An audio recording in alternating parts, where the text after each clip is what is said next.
Next देखो, ठीक है, देखो इसमें जो हम लोग के सिलेबस में है वो केवल इतना ही है कि कैसे रीड करना है और कैसे राइट करना है, ठीक है। ये वाला मैं चेक कर लूंगा एक बार कि क्यों ऐसा आ रहा है, स्पेस क्यों आ रहा है, स्पेस नहीं आना चाहिए वैसे, लेकिन फिर भी स्पेस आ रहा है, ठीक है। इसको अगर हम इस तरह से करके देखें, शायद इसकी वजह से दिक्कत कर रहा है, डेटा को फॉर्मेटिंग में से होना तो नहीं चाहिए।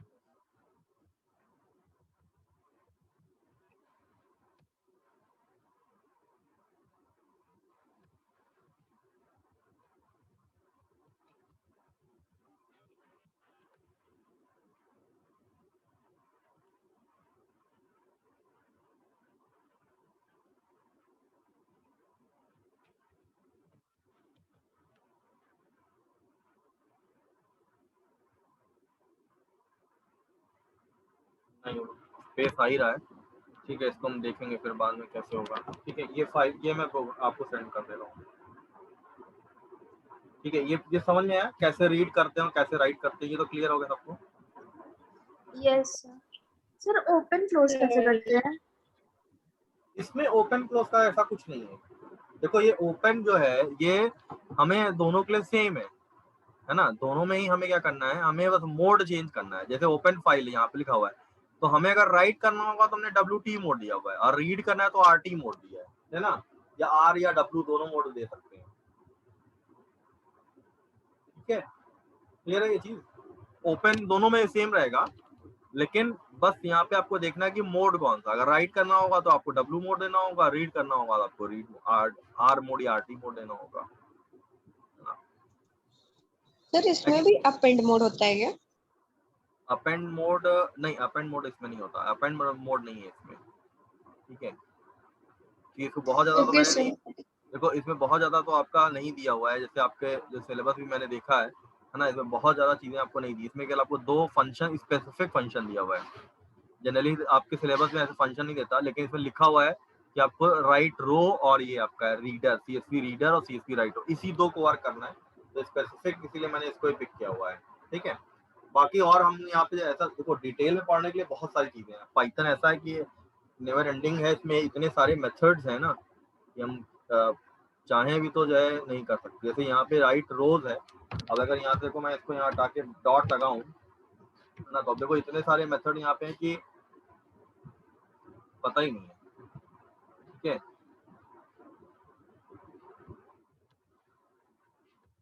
नहीं है डॉट राइट रोज और यहाँ पे डेटा, ठीक है। ये तो मैंने सेंड कर दिया। अच्छा, नेक्स्ट अब देखो, आगे बढ़ते हैं हम। नेक्स्ट हमारा है पाइथन, ये तो हमने बता दिया है, तो ये यूनिट 1 में मैंने बता दिया था पाइथन कैसे लाइब्रेरीज क्रिएट करते हैं, ठीक है। ये यूनिट 1 में जब हम पढ़ा रहे थे ना, उसी समय हमने ये बता दिया था ये टॉपिक। रिकर्शन हम लोगों ने कर लिया है, कैसे हम रिकर्शन करते हैं, फैक्टोरियल, फिबोनाची, ये वाला मैंने आपको स्लाइड भी भेजा हुआ है, इसको बता दिया है। लीनियर सर्च हम लोग ने कर लिया है, लेकिन इसमें देखो एक नया चीज आया है कि number of comparison in best, worst and average case for linear search, idea of efficiency, ये एक अलग से टॉपिक दिया हुआ है। हमने बताया था कि लीनियर सर्च कैसे वर्क करता है ये तो हमें पता है, ठीक है। लेकिन इसमें भी अब हमारे देखो एफिशिएंसी के बेसिस पे, यानी हमारी एल्गोरिथम है ना कितनी एफिशिएंट है, जब हमारा बेस्ट केस होगा, वर्स्ट केस होगा या एवरेज केस होगा। अब ये क्या होता है इसको हम देखते हैं, ठीक है। इसको मैं आपको सिमुता अरोड़ा से ही बता देता हूँ।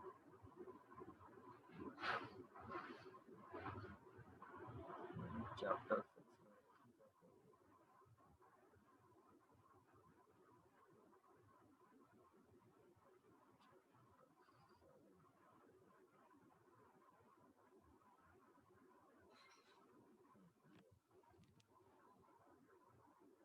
Idea of efficiency algorithm, best, average and worst case. देखो हम लोग एफिशिएंसी जो जब भी किसी पर्टिकुलर एल्गोरिथम की हम बात करते हैं कि वो एल्गोरिथम हमारी कितनी एफिशिएंट है ना, एफिशिएंसी की बात। जैसे हम लोग स्कूटी लेते हैं तो स्कूटी में हम लोग ये चेक करते हैं कि स्कूटी की स्पीड कितनी होगी, एवरेज कितना होगा, है ना, टॉप स्पीड कितनी होगी, ये सारी चीजें, बहुत सारी चीजें हम लोग देखते हैं। स्पेस कितना है उसके डिग्गी में, है ना, तो ये सारी चीजें जब हम देखते हैं तो हम क्या करते हैं, actually we are going to find the efficiency of the scooty. अब जब हम एल्गोरिदम की एफिशिएंसी की बात करें तो हम क्या फैक्टर्स देखेंगे, क्या फैक्टर्स होंगे कि जब हम उस पर्टिकुलर एल्गोरिदम की एफिशिएंसी को फाइंड करेंगे। तो जो पहला हमारा है इंटरनल फैक्टर होता है, ठीक है, it will specify the algorithm efficiency in terms of time required to run, and the second is space. देखो टाइम और स्पेस दो फैक्टर होंगे जिसको हम जो है फाइंड आउट करेंगे, ठीक है। कितना टाइम लगा उस एल्गोरिदम को रन करने के लिए, तो देखो जितना कम टाइम लगेगा एल्गोरिथम को रन करने में उतनी उसकी एफिशिएंसी ज्यादा हम मानेंगे। स्पेस, ये जितनी कम स्पेस में, यानी ज्यादा, पता चला हमने कोई प्रोग्राम रन किया है और उसमें जो है 10 MB का डेटा उसने पूरा यूज कर लिया, हार्ड डिस्क में स्टोर कर दिया डेटा, तब रन कर रहा है, तो हम उसको नहीं मानेंगे अच्छा एफिशिएंट। या मेमोरी में रख रहा है, तो मेमोरी में भी स्पेस अगर आप रख रहे हो तो भी गड़बड़ है, ठीक है। एक्सटर्नल फैक्टर्स क्या हो सकते हैं, जैसे कि size of the input of the algorithm, यानी क्या इनपुट आप दे रहे हो उस प्रोग्राम को।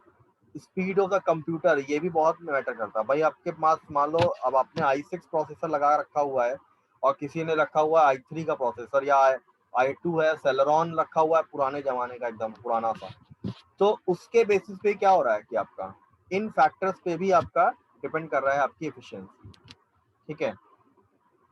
नेक्स्ट आपका है क्वालिटी ऑफ द कंपाइलर, कैसा कंपाइलर आपने लगा रखा हुआ है, ठीक है। तो ये सारे फैक्टर्स हैं। पहला आपका what is computational complexity, means computational complexity is made of two word. पहला आपका computation and the second is the complexity. तो कंप्यूटेशन जो वर्ड आपका है, it involves the problems to be solved and algorithm to solve them. So complexity involve the study to factors determine how much resource is sufficient or necessary for this algorithm to run efficiently। तो complexity की हमारे जब बात आएगी तो हम basically जो resources include करते हैं, जो हमने पहला कहा टाइम और दूसरा हमने कहा स्पेस, यही दो चीज हम कॉम्प्लेक्सिटी में कैलकुलेट करते हैं, ठीक है। कॉम्प्लेक्सिटी का मतलब ये हुआ तो measure of the efficiency of the algorithm, मतलब जो भी हम एफिशिएंसी का जो पैरामीटर है हमारा, ठीक है, जो बेसिक पैरामीटर्स हैं वो हम दो ही चीज यहाँ पे कंसीडर कर रहे हैं, कि दूसरा पहला है रन टाइम, दूसरा हमारा स्पेस। आज की डेट में देखो हम अगर देखें तो हम लोगों के पास क्या नहीं है ना, हम लोगों के पास टाइम नहीं है, किसी के पास टाइम नहीं है ना। आपने मोबाइल ओपन किया, आपने कोई एप्लीकेशन को ओपन किया और आप उसको क्लिक करके बैठे हुए हो और देख रहे हो कि ओपन ही नहीं हो रहा, बंद कर दिया, आप चले गए, क्योंकि आपके पास टाइम नहीं है ना। आपको इतना काम है कि अब आप एक वेबसाइट या एक ऐप के पीछे इतना टाइम नहीं दोगे, है ना। व्हाट्सएप पे कोई मैसेज आया, तुरंत क्लिक किया, देखा, है ना, अपना काम किया। लेकिन हमारे पास स्पेस बहुत है मोबाइल में, ठीक है। आज की डेट में देख रहे हो 128 GB, अब लग रहा है कुछ दिन बाद 500 GB आने लगेगा, हमको लग रहा आ भी रहा होगा। उसके बाद क्लाउड आ गया हमारे पास, मोबाइल में डेटा खत्म हो रहा है, कोई बात नहीं, हमने क्लाउड परचेज कर लिया है, 500 GB नहीं, 1000 GB हो, 2000 GB हो, कोई फर्क नहीं पड़ता, सब कुछ क्लाउड पे जा रहा है ना। अब कोई बड़े बड़े जो बिजनेसमैन हैं उनके पास क्या नहीं है, टाइम नहीं है, स्पेस बहुत है उनके मोबाइल पे, ठीक है। तो आप चाहे उनको जितना भी डेटा भेजो, जितना भी कुछ भेजो, वो सेव होता रहेगा उनके क्लाउड पे, और उन्हें रिक्वायरमेंट भी, उन्हें हर हर डेटा उन्हें क्या करना है, सेव रखना है, ठीक है। तो हम अगर एल्गोरिथम की बात करें तो हमें आज की डेट में जो रिड्यूस करना है वो रिड्यूस करना है टाइम, ठीक है, और यही सबसे ज्यादा इंपॉर्टेंट फैक्टर है, ठीक है। ये क्लियर है सबको, टाइम और स्पेस कॉम्प्लेक्सिटी थोड़ा, Yes, sir. ठीक है। तो अब देखो यहाँ पे हमने जैसे बात की कॉम्प्लेक्सिटी की, तो estimating the complexity of algorithm, हमको कॉम्प्लेक्सिटी निकालनी है, ठीक है। तो अब यहाँ पे देखो हम जनरली टाइम कॉम्प्लेक्सिटी की ही बात करेंगे अब, क्योंकि अमाउंट ऑफ स्पेस जो है ना, एंड टाइम टेकन, तो अमाउंट ऑफ स्पेस हम ज्यादा फैक्टर हमारे लिए मैटर नहीं करता, तो जो हमारे लिए मैटर करता है दैट इज टाइम। तो टाइम कॉम्प्लेक्सिटी में हमारे कुछ नोटेशन है, ठीक है। इसमें हमारे पास है पहला नोटेशन, जैसे हमने कहा बिग ओ नोटेशन, ठीक है।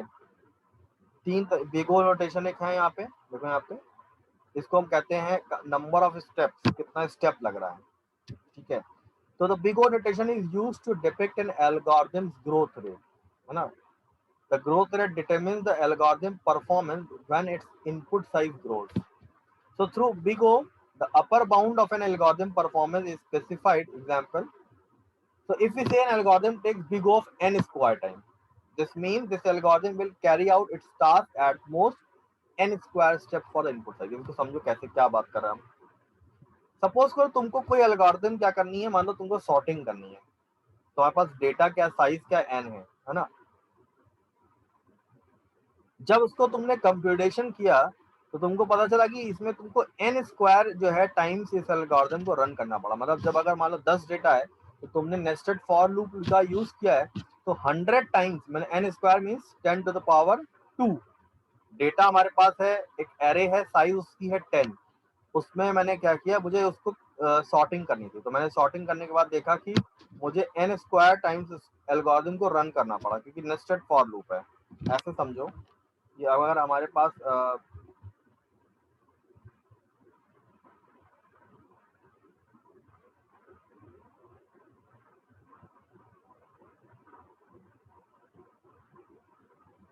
नया फाइल क्रिएट करता हूं।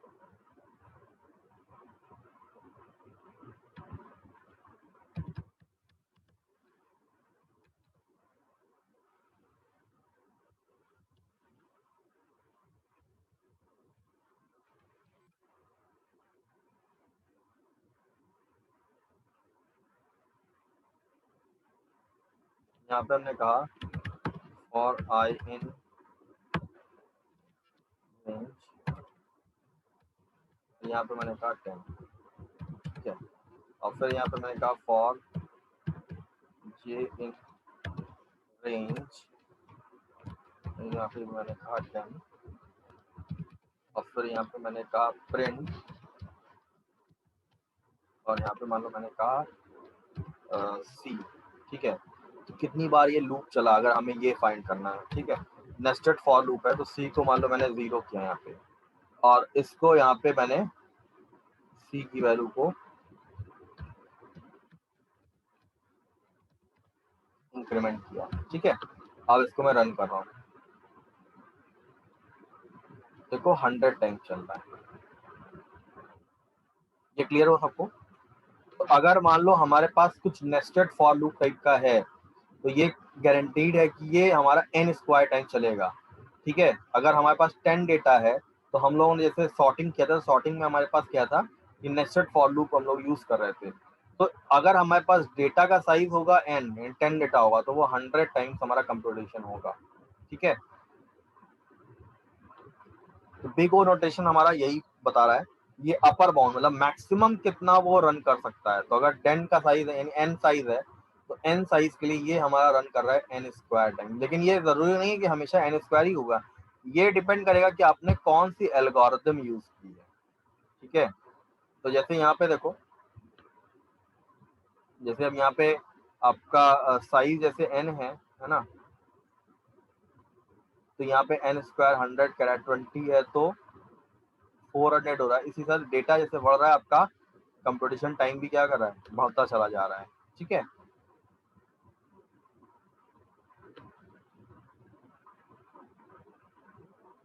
तो यहाँ पे जो आपका जो टर्म है बिग ओ नोटेशन, ये इंडिकेट करता है हमारा ग्रोथ रेट, ठीक है। ग्रोथ रेट कहते हैं इसको, और इसको हम बेसिकली यूज करते हैं to finding the complexity of any algorithm. ये अपर बाउंड हमारा कहता है। यहाँ तक क्लियर है सबको? Hello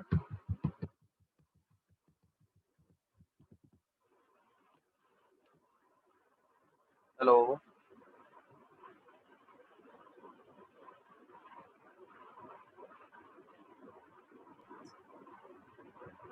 sir voice? क्लियरली समझ नहीं आया। अच्छा देखो, इसको ये समझो, इसको ये तो काफी इसमें डिटेल में दिया है ना। इसको तुम अगर ऐसे समझो कि कोई एल्गोरिथम है वो कितना मैक्सिमम स्टेप ले सकती है ना। जैसे अगर हम सर्चिंग करें, जैसे अगर मान लो सर्चिंग के एग्जांपल ले, जैसे मैं जो सिलेबस में दिया है, एक सपोज करो हमारे पास लिस्ट है, ठीक है। अब मैंने यहाँ लिस्ट में कुछ नंबर्स मैं स्टोर कर दे रहा हूँ।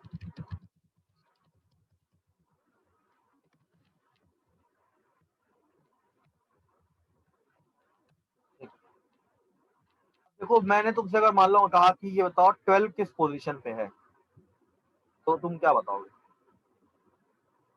Sir, 1. 1 पोजीशन पे है, ठीक है। लेकिन 12 यहाँ पे भी है, अब मैंने कहा कितनी बार 12 आ रहा है, सर 2 2 टाइम, है ना। अब तुम देखो, तुमने तुमने तुमने अपने माइंड में भी एक एल्गोरिथम चलाई है। पहली एल्गोरिथम तुमने क्या चलाई है, जब मैंने तुमसे पहली बार पूछा कि 12 कहाँ पे है, तो तुमने बताया 1 पोजीशन पे, 0 1, ठीक है। इसका मतलब तुमने यहाँ से देखना शुरू किया, यहाँ से कोई नहीं देख रहा होगा, यहाँ से देखा। माइंड हमारा यहीं से स्टार्टिंग से ही वर्क करता है, और कंप्यूटर में एल्गोरिथम भी स्टार्टिंग से डेटा पे वर्क करती है। तो तुमने यहाँ सर्च किया। जब मैंने तुमसे पूछा कितनी बार 12 आ रहा है, तो तुमने देखा कि यहाँ से देखते चली गई, पहले 12 देखा, एक बार यहाँ आ रहा है, फिर यहाँ से देखते देखते गए और यहाँ गए। तो देखो, जब तुमसे मैंने पहला क्वेश्चन पूछा तो तुमने मुझे ये बताया कि 12 यहाँ पे इंडेक्स पे आ रहा है। जब मैंने पूछा कितनी बार आ रहा है, तो तुमने पूरा डेटा रीड किया। तो देखो, इसका मतलब ये है, जो तुम्हारे माइंड में जो एल्गोरिथम चली, वो पहली बार कम चली, केवल 2 ही स्टेप चल के बंद हो गई। जब मैंने पूछा कितनी बार आ रहा है, तो तुम्हारे पास एल्गोरिथम तुम्हारे माइंड में चली, वो पूरी यहाँ तक चली, ठीक है। तो ये जो आपने आंसर दिया, यही एक्चुअली कंप्यूटर में भी हो रहा है। आपको पूरा डेटा ट्रैवर्स करने की जरूरत पड़ रही है, या कुछ डेटा से ही आपका काम हो जा रहा है, इसी पे डिपेंड करेगा आपकी जो यानी रनिंग टाइम, यानी रन टाइम। और जो 3 आपका यहाँ पे दिया हुआ है, देखिए यहाँ पे 3 यहाँ पे फैक्टर्स दिए हुए हैं कि best case, worst case and average case. तो बेस्ट केस कब होता है कि आप सर्च करो, आपको स्टार्टिंग में डेटा मिल जाए, तो ये है बेस्ट केस। वर्स्ट केस कब होगा, जब आप स्टार्टिंग से पूरा पूरा का पूरा डेटा ट्रैवर्स कर जाओ, लास्ट में मिल रहा है, this is worst case. Average case, मान लो अगर कहीं आपने डेटा, ये जो 12 है, ये 12 आपका कहीं मिडिल में होता है, यहाँ पे कहीं होता है, मान लो ये यहाँ पे होता है ऐसा, तो आपने पूरे डेटा को नहीं ट्रैवर्स किया, आपने कहीं मिडिल में आप डेटा गए और वहां आपको मिल गया, this is the average case. अब क्लियर हुआ ये, यस सर। ठीक है। यस और सर। एक्चुअली आपके जो सिलेबस में है, वो यही इसी एल्गोरिथम के बेसिस पे ही आपको बताने के लिए कह रहा है, क्योंकि सुमिता अरोड़ा को ज्यादा दिया हुआ है।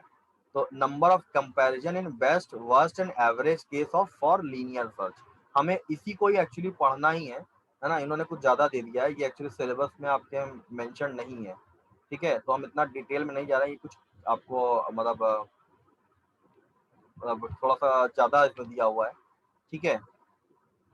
कैसे कैलकुलेट करते हैं ये भी हम आपको बताएंगे, लेकिन कैसे ये कैलकुलेशन होता है, ठीक है, इसका कंप्यूटेशन कैसे हो रहा है और स्टेटमेंट कैसे हो रहा है, ये एक बार हम बताएंगे जरूर आपको।